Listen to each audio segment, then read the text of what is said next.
Welcome to Anthology Software. In today's video, we will cover the Anthology Web Tools or Web Commerce Tools. This add-on function allows you to upload your local store inventory to your website, such as an e-commerce one, as well as download and import web orders into Anthology so that your staff can process those orders, create any purchase orders for items they need to fill yet.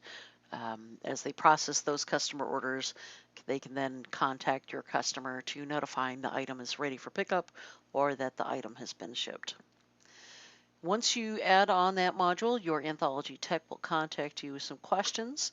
Things like, do you want to allow used books or sidelines to be uploaded? They will also ask for your Indie Commerce credentials, your LSI local store inventory upload credentials. If we go into the Anthology main inventory screen, under Actions is this Prepare Upload for Web. There is a profile that we've already created in this case, and this is for Indie Commerce, and this is a profile. The format will upload the available units instead of the on-hand. Now, available is your on-hand minus any outstanding requests you might have, like special orders. So if I had 3 units on hand, but I had 1 unit in hold for a customer, that would send 2 units as being available up to the website. Once we have that profile created, we can manually push the file up, and this can be set to run silently in the background every few hours using the Windows Task Scheduler. And those tasks can certainly be fine-tuned to the dates or the times that you want to upload files at. Maybe you only want to upload in the morning and in the evening. Once that process is completed, it's created that file locally, and then it connects to the server and it pushes the file up to their system. As their server system picks up that new file and processes it, Indie Commerce site will start to show details like the item is on hand and when was the last date and time that file was uploaded.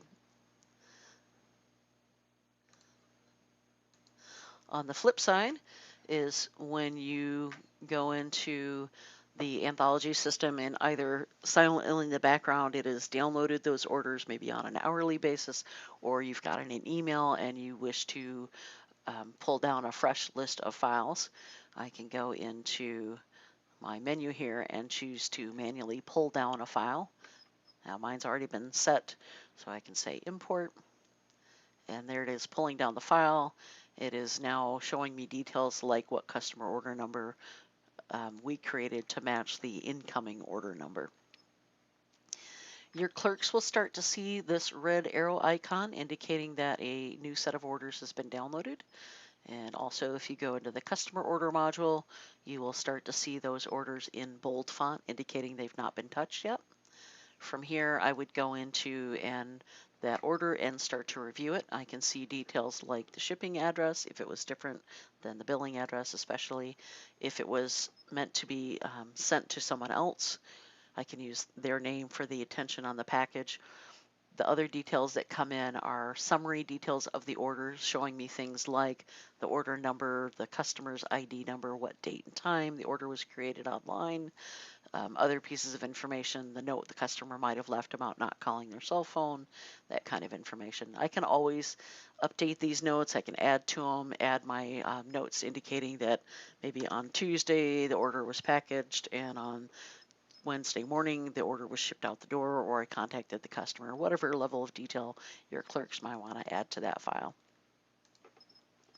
From here, I have other details like this particular customer was brand new. It was using an ID that was not previously in the system, so we created that customer record and we've now stored that web ID, so the next time that customer does an order through Indie Commerce, it will come down.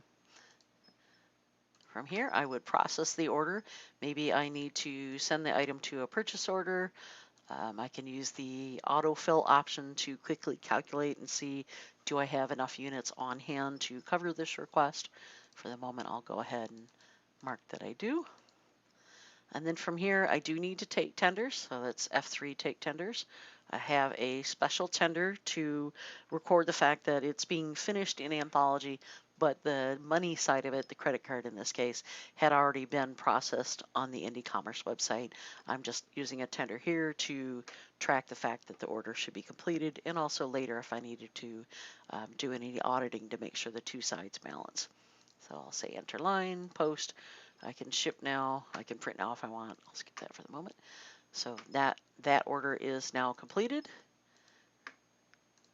and I can have a record showing me that Stan Lee's order was processed. That's a very quick overview. There will be another video that goes into further detail about the different scenarios you might have with custom orders, such as prepaid but pick up in store but not prepaid, ship in town, ship out of state, ship to New York where there's tax nexus, a few other details. But for now, that's a quick overview of the Anthology web tools. If you have any questions, contact Anthology. You can use support@anthologysoftware.com.